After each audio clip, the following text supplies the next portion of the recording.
anyone have a question they want to ask? Anthony Briscoe, Silver Dollar Motorsport Park, we just take ownership here. One of the questions would be is, when you guys say that you put concerts on, where does the insurance come from? Because they never ran any concerts at my facility, and we entertained promoters coming in this year, and we've had a hard time finding insurance for that type of venue.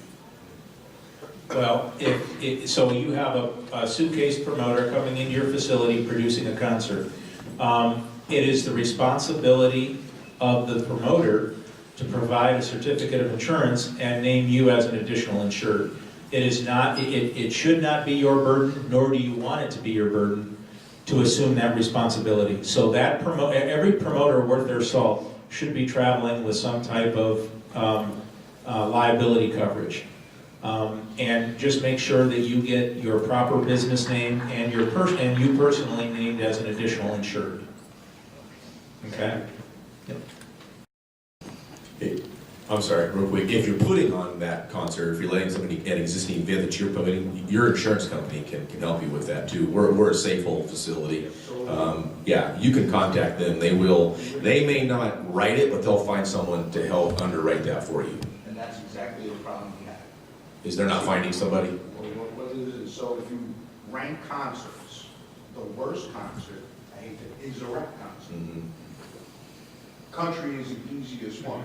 So when you get these latest promoters, because we're moving away from bracket racing, if you watch the way racing is going, we have to entertain the 10-5 and all these outdoor deals, because that's where the spectator and the money is. So we reached out to South Cove, because it was a promoter that came in who wanted a concert going on, a car show, and a race at the same time. As soon as they found out it was a rap concert, it went to $5,000 for the insurance for that one day. I was very fortunate that Safehold was able to pull a policy up at the last minute, right? But I ended up carrying the $5,000, but the promoter reimbursed me because he could not get the insurance. The other thing though, okay, so you were reimbursed for the premium, but that you also are on the hook for that experience in the event of a problem. And it's interesting, we have an event that is prone to having some on-track incidents, and he just says, I'll use your insurance. We're not doing that anymore. You get your own insurance, because I don't want that burden. And I do know that there are also, I mean, we're with Safehold. Do you know Jeff Posmentier at Safehold? I spoke to Joe Charles. Okay. Joe is a good man, very knowledgeable. Whenever I get into a jam, I call Jeff Posmentier. Jeff Posmentier and his family started Weisenberg. Okay, so Jeff is a founding father. He helped craft the IHRA deal, the NHRA deal. So I would call Jeff Posmentier. Ask for Jeff, and I've always problem solved with him, and he's always found a solution for me. But you do not want your bottom on the line for some of that stuff.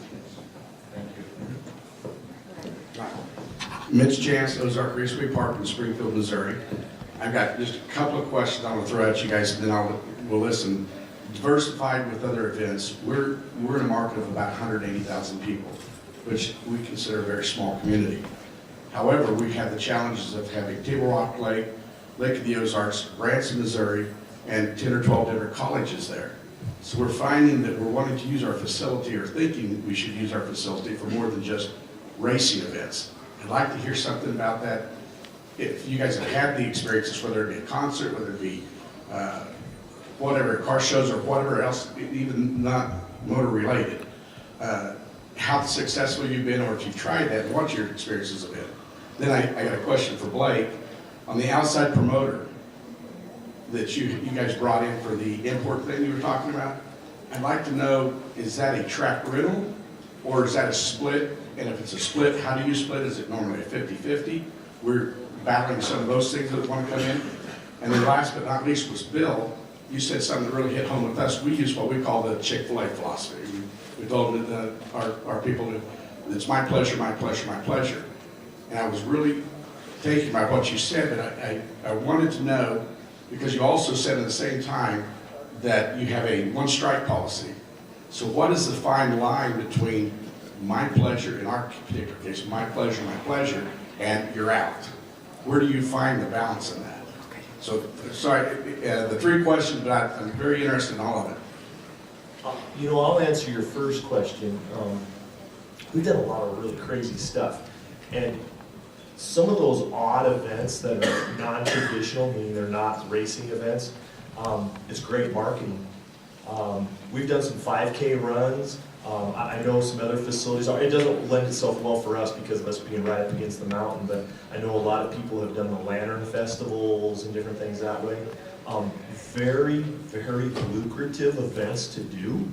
And what it does is it brings people to your facility that normally you're not attracting. We did a 5K, one of these glow-in-the-dark fun run deals, and had about 11,000 runners that came to the facility. Great demographic, young, lots of females. I was amazed at the percentage of females that were a part of that. And again, it was a great rental for us, and brought just a tremendous amount of people to the facility that we weren't touching. So I think you've got to do a lot of research to make sure you're getting in bed with somebody that you can trust and that they're reputable and that type of thing. But boy, I'm all for it. Was it your event, or did you just rent the facility? Rental. And I'll tell you why. We've taken the attitude, those people that's what they do. They do it day in and day out. Same with a concert. We've done concerts, we've done music festivals, we've done different things. But typically we do racing and car show and swap meet events extremely well. That's what we eat, breathe, and sleep. If I'm going to do a lantern festival, or I'm going to do a 5K fun run, or whatever, you know what? I want somebody that markets to those individuals, and they understand it, and they've got the contacts and that type of thing. And so I would much rather have them come in and I do a rental. But you can structure that to where you can do well on the rental, and then also do really well on your food and beverage and that type of thing. And that it can be a home run. And that kind of leads to your second question with the rental. All of our rentals are commission-based. The renter does pay all the expenses of the track for that day. Use of VHD, fire crew, ambulance, track labor, all that. They pay all that. And we get a commission of their gate, whatever the gate brings in. We get tech cards, spectator fees, all that.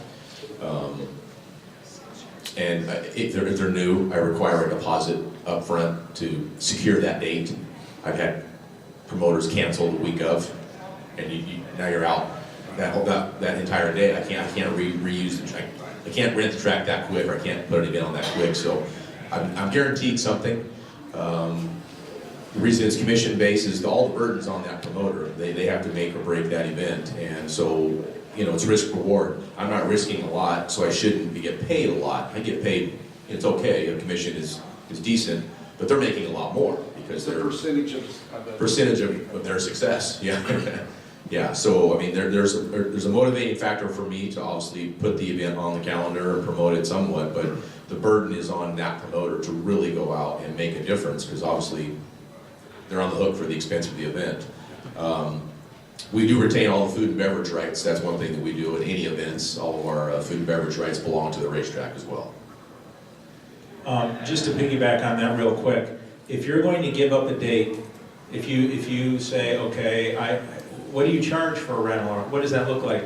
Look at what you're giving up, and that will help dictate time of year. A June, July, or August at Summit Motorsports Park is a little more valuable than a fringe date in April, May, September, October. So look at your time of year and look at what you're doing currently and try to create a baseline to at least cover.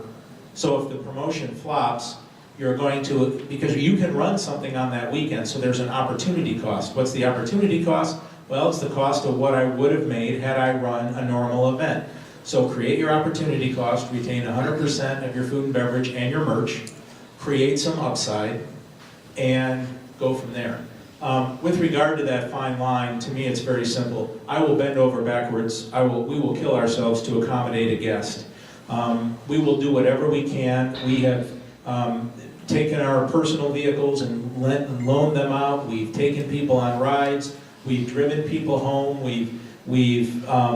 But the line is very clear. If you're drunk, if you're belligerent, if you're using profanity, if you're making disparaging comments, we will make an attempt to talk you off the ledge. But it's been my experience, it's this where's Waldo thing. If you have a person that's under the influence of something and they're a problem and you talk them down, I guarantee you're going to be getting called back up into the grandstands an hour later, or over to the campgrounds, or over to the pit area. So I don't really negotiate much with people that are under the influence. We will, if there's a responsible adult, in the old days, my father used to chain him to the fence. And we don't do that anymore, we've evolved. We have a partnership. And that's not a lie, by the way. We chained a guy to the fence one time and we forgot he was there. And he had time to sober up, and when we came back, he was an incredibly humble animal. And he just said, "Mr. Bader, I will never screw up at your racetrack again if you'll just let me go." If we feel we've reached the person, and I understand being angry, I understand they're coming, this is their Disney trip, and you've let them down. So if they're disappointed, if they're upset, if they're angry, that's one thing. But if they're unprofessional, inappropriate, we have a conversation and try to reel them in, and if we can't, or if they're under the influence, or if they're using profanity, there's no reason to use profanity or swear or be demeaning. We show them the gate. We collect their tickets, we show them the gate, and we won't sell them a ticket again in the future. Did that answer that? It did, thank you. I'll just add one quick thing. Having never been exposed, and I'm not young enough to quite grasp, I understand how Uber and Lyft and all these things work, but I don't know how to do it myself. I've just always anticipated somebody gets drunk, your security is, it's come to the end of the road, these people got to leave. And so, I can't remember if it was the Fox Center, it was a night event this year. Two belligerent guys that were just trying to find fights or whatever, and their day came to an end. And so security took it upon themselves to use their Uber app and bring an Uber in to pick up these two guys that were just complete idiots, drunk out of their brains and whatnot. Lo and behold, what have I ever thought? I thought everybody that drove a cab had to be a guy, and obviously maybe from another country. If you go to Vegas, that you can't talk to the people. I shouldn't say that. We're in Indianapolis. We're not at the SEMA show. That's kind of bad. I don't think Jeff Foster's here. Is anybody from Vegas? No, that was bad. Anyway, hopefully nobody. You can get away with Did that you turn if you're a the family camera friend. off? That was bad. Anyway, back to being serious. What showed up closest to our racetrack, which is out in the hinterland, is a lady driving a car. These two guys went with the lady she must have left a message on her phone. The one guy put his hand on her leg. They got all turned into the police department as they are taking these guys. Finally, she got them out of the car. I got to hear this whole report the next morning because she left a message at 1 or 2 o'clock in the morning. I called her back the next day to hopefully defuse it. It all of a sudden became our problem because we called Uber, and we're just trying to be, good about not sending people home in their own car when they're drunk or if they got let off or whatever their transportation needs were. So I guess the thing that I learned from that lesson, and fortunately it didn't turn into a suit. She was extremely upset on the phone. She may never be an Uber driver again. It kind of made me think, well, with our security people, I think it would be better served, even though a guy could have a problem with these people, just another thing we got to worry about. But it's not that often we send somebody off out of our facility. In the future, our security force has been brought up to speed that whoever comes in to pick up these deranged people at that point in time needs to be a guy. I've just kind of drawn the line. That's going to be our policy from this point forward, because I don't want to go through that experience again. And I think allowing her to get everything off her chest with me, as she did with the police, and I don't know if they found the guys or didn't find the guys or whatever, to cite them, but it's just, in my mind, better served to have somebody in that position be a guy to take care of it. Call the sheriff. The moral of that story is call the sheriff. Right. You know? good all the time. Yeah. Have you got a question here? My name is Peyton Bell, I'm with VST Promotions, and I have a question for Bill. You had mentioned that you hired someone to talk to pretty much all your guests that you have coming. Is that a face-to-face interaction, or is that like an email? How do you get the feedback? We, first of all, up until 2 years ago, we had a guest service email, guest service, or I don't remember what the URL was, but we had an email that came to me. So every guest issue, good, bad, or indifferent, came to me. And I just turned that over in the spring to Yvonne, our guest advocate. So what we have is at all of our big events, Yvonne works the event, and Yvonne is available. So our guest advocate, really her responsibilities are really threefold. Number one, she services all the events. So we have a network that starts with our ushers, our campground and motorhome folks, our guest service. We have guest service locations throughout the property. We have security throughout the property, only at, again, our big events, because we don't have a tremendous amount of problems. But what happens is there's a protocol. And if we have a guest, we empower and enable at every level. So every person that works at Summit Motorsports Park has been empowered to resolve a problem to the guest satisfaction, including a refund. Okay? So we try to resolve at every touch point. If we can't, Yvonne gets a call on the radio. Yvonne will go to that person in the grandstands or that person in camping or in motorhome on their turf, so to speak, and work toward resolving the problem. Then Yvonne works full-time in the office during the week. We promote her as our guest advocate. We encourage people to reach out to her. She helps with, she's a concierge too. She helps with travel plans. We have a first-time attendee, they don't know where to stay. They have a question about a restaurant. Where do they want to eat? So Yvonne really is kind of a soup to nuts guest advocate, and the reason I call her an advocate is because when we're in a planning session, we unfortunately don't always consider what's best for the guest. So she is the voice for the guest that says, okay, Bill, you created this animal, but it impacts the guest this way. But does that answer your question? Yeah, thank you. Okay. I just want to take this opportunity to thank you, Bill, and everybody. This has been a wonderful situation for all of us. It's been fun, it's been family, and as Bill knows, I'm not a track operator. I consult on tracks, hope never to be a track operator. But we really appreciate what you've done. This has been a really great seminar. We hope you all come back next year. It's great race, and we enjoyed it. Thank you very much.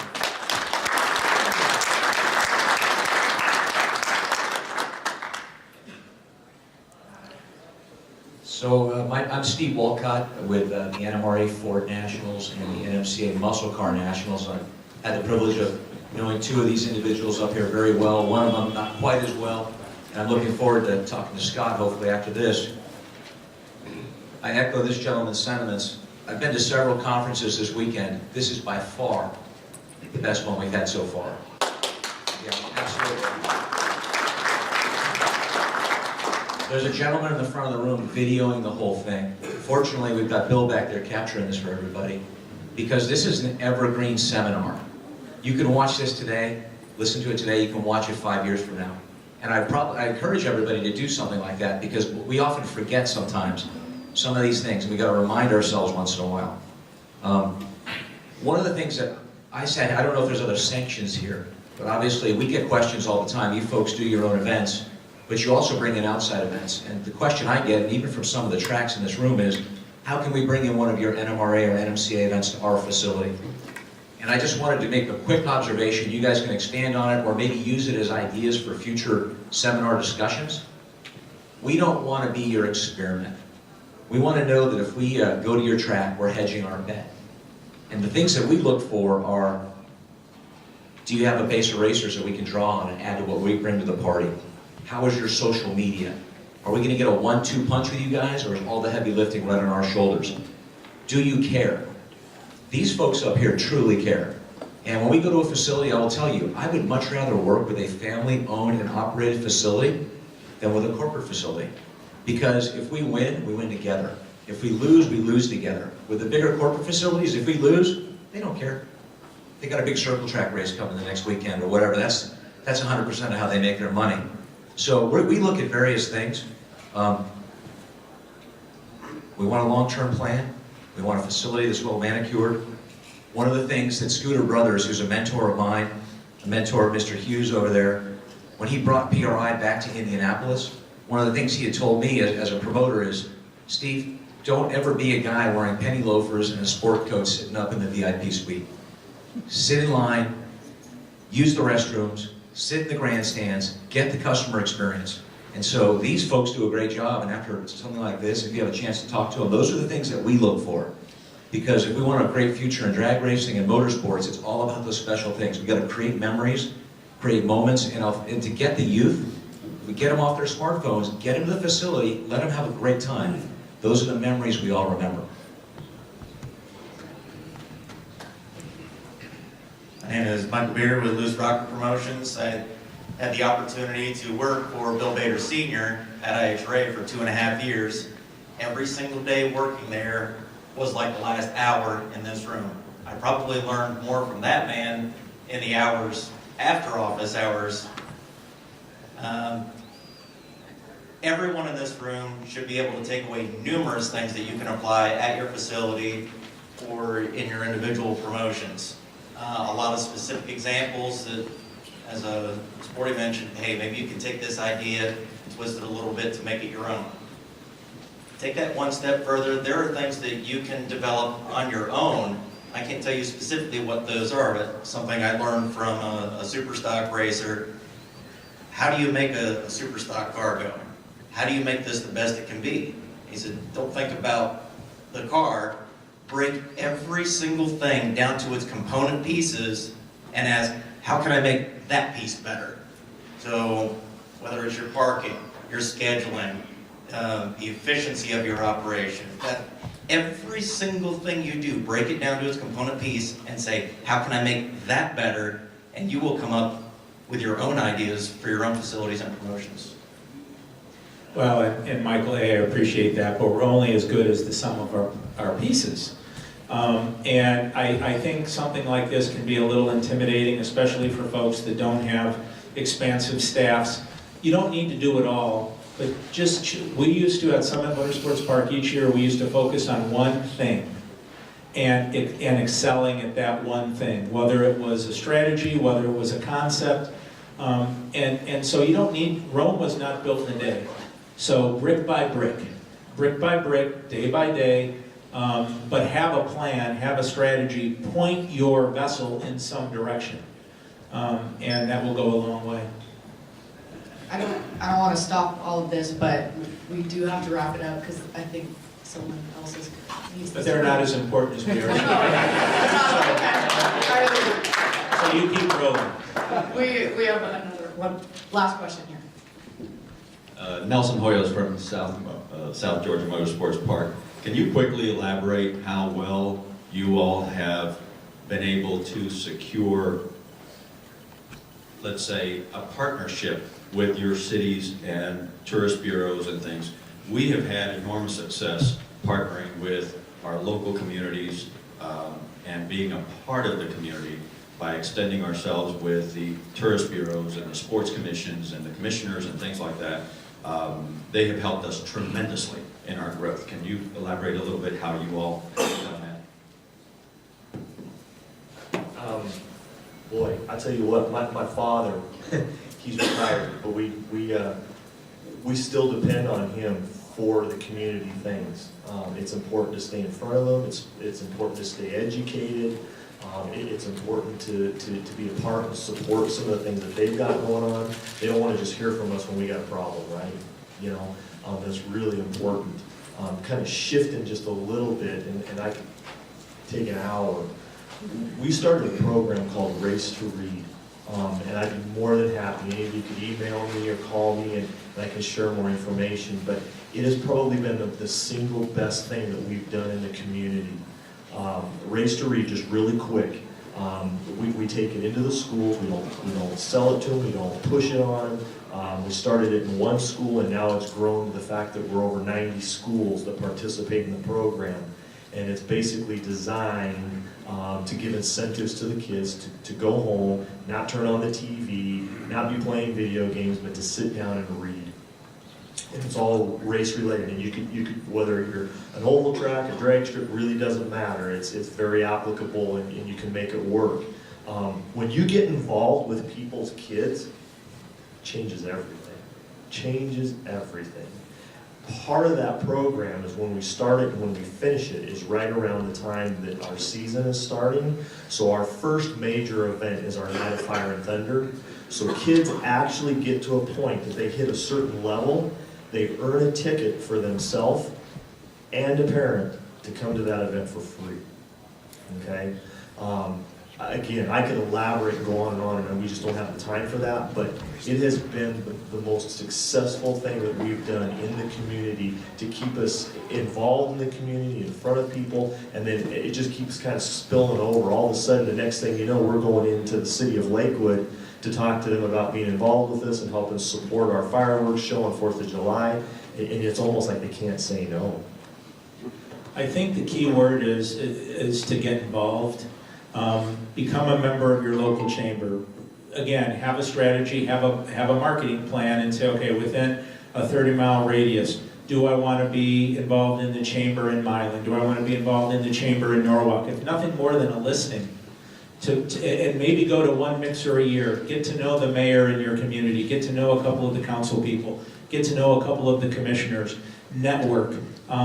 We're so busy, we're so understaffed, that we just don't take the time to do that, and yet when we have a problem, when we have a light pole issue, or we have an airport issue, we're shocked that our politicians don't drop what they're doing to help us. So it's the age-old, it's not what you know, it's who you know. So take some time to get involved with chambers, visitors bureau, local politicians. I'm all for taking a position. I'm a Republican, and I'm conservative, and I'm a Christian, and that's my position, God and country. Love it or leave it.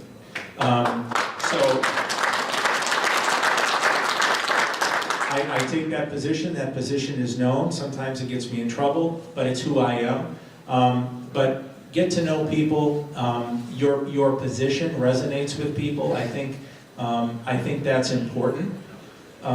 And so when you have a problem, they want to help you. The other thing I would encourage each of you to do is to maybe look at doing an economic impact study.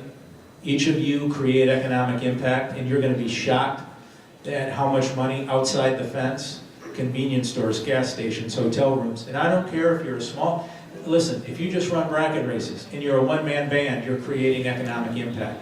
That will create awareness in your community. It doesn't need to be pie charts and research. Go visit your local restaurants, liquor stores, hotels, whatever. Ask them, hey, did you see a jump in sales this weekend? Oh yeah, and then make that connection. Well, here's what happened, and sort of establish yourself in that area too. We're fortunate. We have a lot of local family-owned restaurants, liquor stores, everything in our community, and we frequent those. Not the liquor stores, the restaurants. But we hear from them. We hear from the concessionaires or the servers. $200 in tips in one night. That's good feedback right there. It doesn't need to be real complex and all these pie charts and research stuff. Just go talk to people in your community, and you'll find out they're making money when your customers come to town. Racers are good tippers too. Yes, they are. Okay, well, that wraps it up. I want to thank everybody for coming. Thank you guys for being here. And I don't know if anyone wants to talk to you, we'll be outside if anyone wants to chat. So get the hell out of the room. Is that what you're saying?